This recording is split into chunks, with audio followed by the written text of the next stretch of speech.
এখানে একটা মাসালা, তাহাজ্জুদের সম্পর্ক সাহরির সাথে না, তাহাজ্জুদের সম্পর্ক সময়ের সাথে। সময় যতক্ষণ থাকবে তাহাজ্জুদ পড়তে পারবেন। মনে করেন সাহরির সময় এখনো বাকি আছে 30 মিনিট, আপনি খায়া ফেলছেন, খাবার খাওয়ার পরে ঘড়িতে তাকায় দেখেন এখনো 40-50 মিনিট বাকি আছে কিসের, আপনার সাহরির, বাস আপনি তাহাজ্জুদ পড়েন, সমস্যা নেই। ঠিক 5-6 মিনিট আগে আপনি আবার পানি পান করেন, কোনো সমস্যা নেই।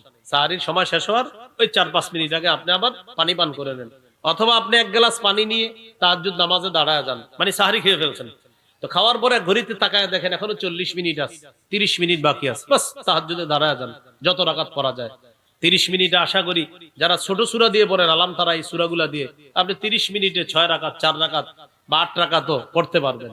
40 মিনিট যদি হয় সুন্দরভাবে আপনি পড়তে পারবেন। আর মূল ইয়াসিন এই সূরাগুলা যারা পারেন এগুলা দিয়ে ইনশাআল্লাহ আশা করি পড়তে পারবেন। তাহলে বলেন তো তাহাজ্জুদের সম্পর্ক কি খাদ্যের সাথে না সময়ের সাথে? বাস সেটা আপনি তাহাজ্জুদটা সাহরি খাওয়ার আগেও পড়তে পারবেন, আবার সাহরি খাইছেন খাওয়ার পর দেখলেন সময় আছে আপনি পড়তে পারবেন।